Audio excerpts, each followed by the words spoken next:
السلام علیکم ورحمۃ اللہ وبرکاتہ۔ عزیز طلبہ، کیا حال ہے؟ یقیناً آپ لوگ بخیر و عافیت سے ہوں گے۔ اللہ تعالیٰ آپ سب کو اپنے حفظ و امان میں رکھے، عافیت والی زندگی نصیب فرمائے۔ اس موجودہ کرونا وائرس سے آپ کو اور آپ کے اعز و اقارب کو اللہ تعالیٰ محفوظ رکھے۔ عزیز طلبہ، جو ہمارا سلسلہ چل رہا تھا مطالعہ پاکستان کے لیکچر کا، جو باب نمبر 4 میں مختصر سلیبس یعنی کہ شارٹ نصاب کے مطابق جو ہمیں سوالات دیے گئے تھے، ان میں سے آج ہم آخری سوال پڑھیں گے انسانی حقوق کی خصوصیات کے حوالے سے۔ سوال یہ ہے کہ خطبہ حجۃ الوداع انسانی حقوق کا بین الاقوامی چارٹر ہے۔ خطبہ حجۃ الوداع کی اہم باتوں کی روشنی میں اس کا جائزہ لیں، یعنی کہ واضح کریں کہ انسانی حقوق کا ایک بین الاقوامی چارٹر جو ہے وہ خطبہ حجۃ الوداع ہے۔ عزیز طلبہ، یہ ہم نے سرخ روشنائی میں کچھ تحریر کے دوران کچھ باتیں یہاں پر لکھی ہیں جو بطور MCQs پوچھی جاتی ہیں، اور ادھر ہم نے مختصر سوالات یہاں پر اسی سوال میں سے جتنے بھی مختصر سوالات بنتے ہیں بورڈ کے پیٹرن کے مطابق وہ ہم نے یہاں پر نوٹ کر دیے۔ آپ ان موجودہ عنوانات اور شہ سرخیوں میں سے آپ ان تمام کے جوابات نکال سکتے ہیں، جیسے انسانی حقوق کی خصوصیات لکھیں، ٹھیک ہے؟ یہ ہمارے پاس یہ ہیڈنگ شامل ہے، اس کے اندر یہ 6 خصوصیات انسانی حقوق کی اس میں درج کی گئی ہیں۔ خطبہ حجۃ الوداع کب کیا آپ صلی اللہ علیہ وسلم نے اور کتنے صحابہ نے شرکت کی؟ یہ میں نے آپ کو یہاں پر لکھ دیا، 25 ذوالقعدہ 10 ہجری کو حضور صلی اللہ علیہ وسلم نے خطبہ حجۃ الوداع کیا۔ 1,40,000 صحابہ اکرام نے شرکت کی۔ حجۃ الوداع کے اہم نکات لکھیں۔ یہ اہم نکات ہیں، میں نے ان کی سرخی بنا کر کے درج کر دیا۔ ان میں سے 3 آ جاتے ہیں، 2 آ جاتے ہیں، 4 آ جاتے ہیں، کبھی کبھار 5 آ جاتے ہیں۔ غلاموں کے حقوق کے حوالے سے خطبہ حجۃ الوداع میں آپ نے کیا ارشاد فرمایا؟ یہ غلاموں کے حقوق کی ہیڈنگ موجود ہے، اس کی تفصیل آپ تفصیل میں دیکھ لیں گے۔ احترام انسانیت کے حوالے سے حضور صلی اللہ علیہ وسلم نے خطبہ حجۃ الوداع میں کیا ارشاد فرمایا؟ یہ احترام انسانیت کی ہیڈنگ اور اس کی پوری تفصیل۔ سب سے پہلے بنیادی حقوق کا ذکر کس نے کیا؟ تو آپ اور ہم اچھے طرح سے جانتے ہیں کہ سب سے پہلے بنیادی حقوق کا ذکر جو ہے وہ خطبہ حجۃ الوداع میں حضور صلی اللہ علیہ وسلم نے 1400 سال پہلے کیا۔ عزیز طلبہ، سب سے پہلے کس ملک کے دستور میں بنیادی انسانی حقوق شامل کیے گئے؟ فرانس نے، یہاں پر اس کا فرانس نے سب سے پہلے بنیادی انسانی حقوق کا ذکر کیا۔ اس کی تقلید کرتے ہوئے دنیا کے ہر ملک نے اپنے دستور میں انسانی بنیادی حقوق کا ذکر کیا۔ تو آئیے ہم اس کی تفصیل کی جانب چلتے ہیں۔ انسانی حقوق کا سب سے پہلے تصور 1400 سال پہلے حضور صلی اللہ علیہ وسلم نے دیا تھا۔ مدینہ کی ریاست کے اندر مکہ کے جو مشرکین مکہ جہلائے عرب کے زمانے کے اندر حضور صلی اللہ علیہ وسلم نے انسانی حقوق کا وہ ذکر کیا، اس قوم میں ذکر کیا جو وحشی اور درندے تھے، جن کے اندر کسی قسم کی حقوق کی، آدمیت کی، احساس کی کوئی جگہ شامل نہیں تھی۔ اس قوم میں حضور نے سب سے پہلے انسانی حقوق کا ذکر کیا۔ اور یاد رکھیے، انسانی حقوق کی مکمل تفصیل حضور صلی اللہ علیہ وسلم نے 10 ہجری میں جو آخری حج کیا۔ عزیز طلبہ، یہاں پر یہ بات یاد رہے، حضور صلی اللہ علیہ وسلم نے اپنی زندگی میں صرف ایک ہی حج کیا، اور وہ 10 ہجری میں حضور صلی اللہ علیہ وسلم نے کیا، اور جس کا ذکر یہاں پر ہے۔ اسی میں حضور نے جو خطبہ دیا اسی کو خطبہ حجۃ الوداع کہا جاتا ہے۔ جدید دور میں ہر ملک جب جمہوریت کی طرف بڑھا اور اپنے دستور اس نے بنانا شروع کیے، تو فرانس کی تقلید کرتے ہوئے ہر ملک کے دستور میں بنیادی حقوق کا باب شامل کیا گیا۔ اور یہ بنیادی حقوق کون سے تھے؟ وہی انسانی بنیادی حقوق جو حضور صلی اللہ علیہ وسلم نے 1400 سال پہلے خطبہ حجۃ الوداع میں جس کا ذکر کیا۔ عزیز طلبہ، یاد رہے، چاہے غیر مسلم ملک ہے، چاہے اسلامی ملک ہے، چاہے ہندوؤں کا ملک ہے، یہودیوں کا، عیسائیوں کا، کسی کا بھی ملک ہے، چائنا ہے، چاہے کوئی بھی ملک اس میں شامل ہے، تمام کے تمام ممالک کے اندر بنیادی انسانی حقوق کا ذکر ملتا ہے، اور وہ بنیادی انسانی حقوق جو ہے 1400 سال پہلے حضور صلی اللہ علیہ وسلم نے جو دیے تھے وہی شامل ہیں۔ اچھا، یہاں پر ایک بات اور بتاتا چلوں، دنیا کے بہت سارے ممالک میں عمرز لا کے نام سے بھی ایک چیپٹر موجود ہے۔ حضرت عمر نے جو قوانین بنائے تھے وہ قوانین بھی آج پوری دنیا کے قانون کا حصہ بنے۔ وہی عرب کے بدو، وہ صحرا نشین، وہ اونٹوں کے چرانے والے، انہوں نے تہذیب کی ایسی شمع روشن کی کہ پوری دنیا آج ان کی تقلید کرتی۔ آپ دیکھ لیں ڈاک کا محکمہ دیکھ لیں، آپ جناب والا پولیس کا محکمہ دیکھ لیں، سرحدوں کا انتظام دیکھ لیں، اور معاشرتی آبادکاری کا انتظام دیکھیں، یہ سارے نظام جو ہے حضرت عمر رضی اللہ تعالیٰ عنہ کے بنائے گئے قانون ہیں۔ خیر، پاکستان میں جب 1956 کا آئین بنایا گیا، اس میں بھی انسانی بنیادی حقوق کا ایک باب شامل تھا۔ اچھا، یہاں میں ایک بات بتاتا چلو، 1956 کے بعد جب ایوب خان صاحب کے دور میں 1962 کا آئین بنایا گیا، تو پاکستان کا وہ واحد آئین تھا جس میں بنیادی انسانی حقوق کا باب بالکل شامل نہیں تھا۔ پھر عوام کی پرزور احتجاج پر، عوام کے بار بار کہنے پر بعد میں اس میں بنیادی انسانی حقوق کا باب شامل کیا گیا۔ پھر 1973 کا جب آئین بنا تو ان میں بھی بنیادی حقوق کا ایک باب شامل کیا گیا تھا۔ اور اس طرح یاد رکھیے کہ بنیادی انسانی حقوق کی خصوصیات کیا ہیں، یہ کیوں دیے جاتے ہیں۔ پہلی خصوصیت کہ انسانی بنیادی حقوق کسی کی بخشش نہیں ہوتے، کوئی ادارہ، کوئی ملک، کوئی دستور کسی کو بخشتا نہیں ہے، بلکہ ہر شخص پیدا ہوتے ہی ان کا حقدار بن جاتا ہے، ان کا دعوے دار بن جاتا ہے۔ دوسری بات، انسانی حقوق کی حیثیت ہمہ گیر ہوتی ہے، یعنی کہ یہ حقوق کسی ایک شخص کے لیے نہیں بلکہ پورے ملک کے ہر انسان کو، دنیا بھر کے ہر انسان کو وہ تمام حقوق برابر کی حیثیت سے حاصل ہوتے ہیں۔ اب آگے دیکھیے، انسانی بنیادی حقوق کو حکومت غصب نہیں کر سکتی، کوئی بھی حکومت کسی بھی شخص سے بنیادی حقوق چھین نہیں سکتی، کسی کو یہ اختیار حاصل نہیں ہے۔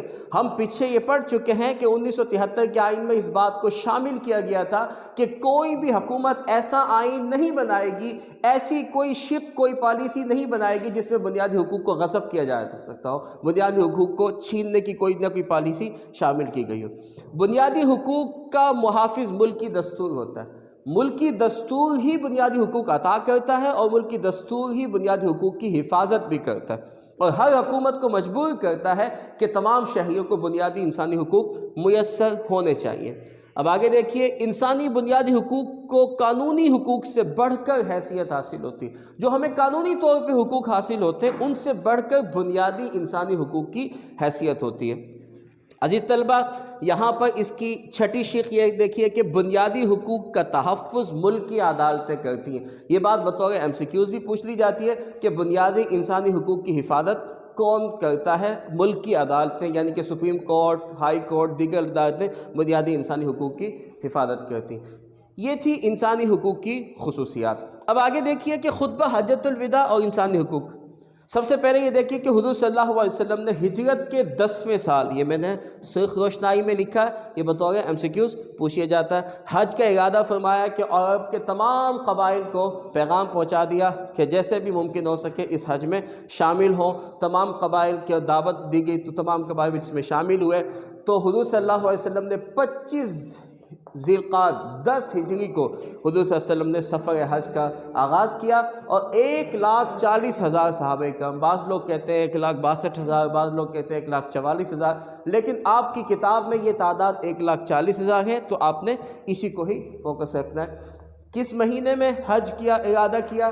ذی القعدہ۔ کس ہجری میں؟ 10 ہجری میں۔ کتنے صحابہ کرام کے ساتھ؟ 1,40,000۔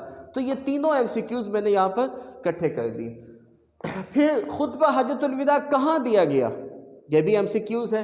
میدان عرفات میں جبل رحمت کے قریب، جس پہاڑ پہ کھڑے ہو کر کے حضور صلی اللہ علیہ وسلم نے یہ خطبہ دیا، اس پہاڑ کا نام جبل رحمت تھا۔ جبل رحمت کے قریب ہو کر حضور صلی اللہ علیہ وسلم نے آخری خطبہ دیا۔ اب حضور عزیز طلبہ، یہاں پر سوال، مختصر سوال میں یہ پوچھ لیا جاتا ہے کہ خطبہ حجۃ الوداع کے اہم نکات لکھیں۔ اگر یوں سوال آ جائے تو آپ ان تمام کی ہیڈنگ صرف لکھ سکتے، اگر یوں آ جائے کہ 3 بیان کریں، 4 بیان کریں، 2 بیان کریں، تب آپ ان میں سے کسی ایک کی تفصیل بیان کر دیں۔ کتاب میں بغیر ہیڈنگ کے ہے، میں نے یہاں ان سب کی ہیڈنگ آپ کو بتا دی ہے۔ تو سب سے پہلے کیا ہے، حضور صلی اللہ علیہ وسلم نے یہاں پر لوگوں کو حکم دیا تبلیغ کا۔ اے لوگو، میری بات کو غور سے سنو، اگلے سال میں تمہارے درمیان ہوں گا میں نہیں جانتا۔ یعنی کہ سب سے پہلے حضور نے یہ بات بیان کر دی کہ شاید میں تمہارے درمیان آئندہ سال ہو یا نہ ہو، جو آج موجود ہے وہ آئندہ مجھے دیکھ سکے یا نہ دیکھ سکے، لیکن میری باتوں کو آج غور سے سن لینا۔ تو اس میں بات کیا ہے؟ سب سے پہلی چیز فکر آخرت۔ حضور صلی اللہ علیہ وسلم نے آخرت کی فکر کے بارے میں درس دیا۔ آپ نے خدا کے سامنے پیش ہونا ہے، اور جو آپ سے آپ کے کاموں کے بارے میں حساب لے گا۔ اس کے بعد حضور صلی اللہ علیہ وسلم نے فرمایا بیویوں کے حقوق کے بارے میں، اے لوگوں اپنی بیویوں کے ساتھ نرمی سے پیش آؤ، وہ خدا کے حکم سے تمہاری حفاظت میں ہیں اور تم پر حلال ہیں۔ ان کے ساتھ معاملات جو ہے وہ نرمی کے ساتھ، کیونکہ عورت ٹیڑھی پسلی سے پیدا ہوئی ہے، آپ صلی اللہ علیہ وسلم نے فرمایا اس کو سیدھا کرنے کی کوشش کرو گے تو وہ ٹوٹ جاتی، تو لہذا اس کو سیدھا کرنے کی کوشش نہ کرو، بلکہ اس کے ساتھ نرمی کے ساتھ، محبت کے ساتھ، پیار کے ساتھ رشتہ چلاتے رہنا چاہیے۔ یہ بیویوں کے حقوق کے بارے میں۔ اب دیکھیے فکر آخرت کے بعد سب سے پہلے حکم دیا بیویوں کے حقوق میں، کیونکہ ہم لوگ بیوی کو پاؤں کی جوتی سمجھ کے اس کے اوپر بڑا پرتشدد رویہ اختیار کرتے ہیں، تو ایسی صورت میں حضور صلی اللہ علیہ وسلم نے فرمایا کہ ہمیں کسی بھی طور پہ اس قسم کا کام نہیں کرنا چاہیے، بیویوں کے ساتھ نرمی اور محبت کے ساتھ پیش آنا چاہیے۔ اب دیکھیے حضور صلی اللہ علیہ وسلم نے پھر اس کے بعد غلاموں کے حقوق کا ذکر کیا۔ عرب میں غلاموں کا ذکر تھا، آج کل کے دور میں تو غلاموں کی، انسانوں کی منڈیوں پر پابندی عائد کی گئی ہے، انسانوں کو بیچنے پہ، خریدنے پہ پابندی عائد ہے، لہذا غلاموں کا سلسلہ آج کل تو نہیں چلا جائے۔ غلام ہمارے معاشرے کے کم ترین لوگ ہوتے ہیں، نچلے درجے کے، چوتھے درجے کے، 8ویں درجے کے لوگ مراد دیے جاتے ہیں، اور کیونکہ ظاہر سی بات ہے ان کا کوئی والی وارث ہوتا نہیں، آپ ان کو خرید کے لاتے، ان کو حقوق نہیں دیتے۔ عرب میں تو ویسی ظلم و تشدد ہوا کرتا تھا غلاموں کے ساتھ، جو رویے اختیار کیے جاتے تھے، یہ تاریخ کے بدترین باب ہے جو غلاموں کے ساتھ سلوک کیا جاتا تھا۔ آپ نے فرمایا کہ غلاموں کو وہی کھلاؤ، وہی پہناؤ جو اپنے لیے کھانا اور پہننا پسند کرتے ہو۔ اچھا دیکھیے، ایک دفعہ ایک صحابی نے پوچھا یا رسول اللہ میں اپنے غلام کا قصور کتنی دفعہ معاف کروں؟ حضور نے فرمایا کہ ایک دن میں 70 بار اگر وہ غلطی کرے تو اس کو معاف کرو۔ فرمایا یا رسول اللہ اگر وہ اس کے بعد بھی غلطی کرے پھر؟ حضور نے فرمایا اس کو آزاد کر دو۔ سزا دینے کا اپنے ماتحت کے اوپر ظلم اور تشدد کا کہیں پر بھی حکم نہیں دیا۔ اگر تم ان کے ساتھ ان کو معاف نہیں کر سکتے، ان کی غلطیوں کو درگزر نہیں کر سکتے، تو پھر ان کو چھوڑ دو، تمہیں غلام رکھنے کا حق حاصل نہیں ہے۔ غلام اگر رکھنے تو ان کے ساتھ محبت اور نرمی کے ساتھ سلوک کرو، نرمی کے ساتھ پیش آؤ، جو خود کھاؤ وہی کھلاؤ، یہ نہیں کہ بچا کچا گندا خراب اٹھا کے دے دیا۔ جو خود پہنو وہی پہناؤ۔ ہمارے ہاں کیا ہوتا ہے، گھر میں کام کرنے والے غریبوں کو ہم وہ کپڑے دے دیتے ہیں جو پہن کے تھک جاتے ہیں۔ یقین مانیے بہت کبھی فعل ہے، جو اپنے لیے اچھا پہننا پسند کرتے ہو وہی اپنے گھر کے نوکروں کو، اپنے غلاموں کو دیا کرو۔ یہ نہیں کہ جو پہن لیا اب پہن کے جی بھر گیا تو جی نوکر کو دے دو، جی احسان کا احسان، جوتا لگا دیا احسان کا، اور ساتھ میں جی اس کے وہ اپنے سر سے بوجھ بھی اتار دیا۔ ایسا نہیں کرنا چاہیے۔ پھر حضور نے مساوات کا ذکر کیا۔ تمام مسلمان آپس میں بھائی بھائی ہیں، تو اپنے بھائی کا مال مت لو جسے وہ خوشی سے نہ دے۔ نا انصافی کرنے سے اپنے آپ کو روکو، یعنی کہ کسی بھی مسلمان کا ایسا مال جو وہ آپ کو نہیں دینا چاہتا آپ چھیننے کے حقدار نہیں، یعنی کہ چوری، ڈکیتی، قبضہ، اس ساری چیزوں سے منع فرمایا۔ اور دیکھو اس میں ہمارے خاندانوں میں کچھ لوگ یا ہمارے مسلمانوں میں کچھ لوگ کمزور ہوتے ہیں مالی طور پہ، کچھ لوگ طاقتور ہوتے ہیں۔ طاقتور سے تو ہم ڈرتے، جو کمزور ہوتا ہے اس کے اوپر ہم تشدد کرتے ہیں۔ ایسی صورتوں میں فرمایا کہ ناانصافی نہ کرو کسی کے ساتھ بھی، اپنے آپ کو ناانصافی سے روکو، یعنی کہ کمزور کا بھی حق ادا کرو۔ یہ نہیں کہ کمزور کا مال چھین لیا، یہ اس کو کون پوچھے گا، میرے پاس پولیس ہے، طاقت ہے، سیاست ہے، حکومت میرے ہاتھ میں، میں جناب والا ایسی کی تیسی کر دوں گا۔ نبی کریم صلی اللہ علیہ وسلم نے اس بات سے منع کیا، اور قیامت کے دن سختی سے حکم ہوگا، پوچھ تاچھ ہوگی اس بارے میں۔ پھر اس کے بعد حضور صلی اللہ علیہ وسلم نے عبادات کا حکم دیا۔ اب دیکھیے خطبہ حجۃ الوداع میں عبادات، کتنی دیر بعد عبادات کا ذکر کیا۔ پہلے بیویوں کا حکم، کہا آخرت سے ڈرو، اگر خوف آخرت تمہارے دل میں ہوگا تبھی تو تم حقوق صحیح سے ادا کرو گے، اپنی فرائض کی ادائیگی میں کوتاہی نہیں برتو گے۔ اگر خوف آخرت ہی نہیں ہے، خدا کے سامنے پیش ہونے کا ڈر ہی نہیں ہے، تو پھر جو چیز میں آئے کرو گے، ظلم و ستم۔ پھر اس کے بعد غلاموں کے حقوق کا ذکر کیا، پھر مساوات کا ذکر کیا، عبادات کا تو بہت بعد میں ذکر کیا۔ کیا ہے کہ اللہ کے دن میں 5 بار عبادت کرو، رمضان کے روزے رکھو، زکوٰۃ دو، اور اللہ تعالیٰ کے گھر کا حج کرو۔ اب دیکھیں پھر اس کے بعد حضور صلی اللہ علیہ وسلم نے دین کو دوسروں تک پہنچانے کا حکم دیا۔ ہم لوگوں نے یہ دین کی باتیں تو سب سے پہلے ہم لوگ کرتے ہیں، جی یہ کرو، جی وہ کرو، جی تبلیغ ہم پہلے کرتے ہیں، حقوق ہم بعد میں ادا کرتے ہیں، بلکہ حقوق کی طرف تو ہماری توجہ ہی نہیں ہے۔ اگر کوئی حقوق کی بات کرے، چلو جی یہ کیڑی گلن ہے۔ یقین جانیے کہ بڑا تکلیف ہوتی ہے جب لوگ حقوق کو چھوڑ کر کے عبادات کی طرف دلیلیں دے رہے ہوتے ہیں، یہ کرو جی وہ کرو جی، اس کا اتنا ثواب ملے گا، اتنا ثواب ملے گا، تمہارے حقوق ادا نہیں ہوتے۔ جن پہ پکڑ ہونی ہے، جو معاف نہیں ہونے، اس کے بارے میں توجہ ہی نہیں ہے، اور جن کے بارے میں اللہ تعالیٰ نرمی رکھے گا اس کے بارے میں آئے دن جل سے جلوس نکالے جاتے ہیں۔ وہ لوگ جو آج موجود نہیں، وہ ان کو بتائیں جو آج موجود نہیں ہیں، جو آج موجود ہیں وہ ان کو بتائیں جو آج موجود نہیں ہے۔ تو حضور صلی اللہ علیہ وسلم نے تبلیغ کا حکم دیا کہ دیکھو جو تم تک پہنچے وہ آگے لوگوں تک پہنچاؤ۔ یہ تھی خطبہ حجۃ الوداع کی اہم ترین نکات۔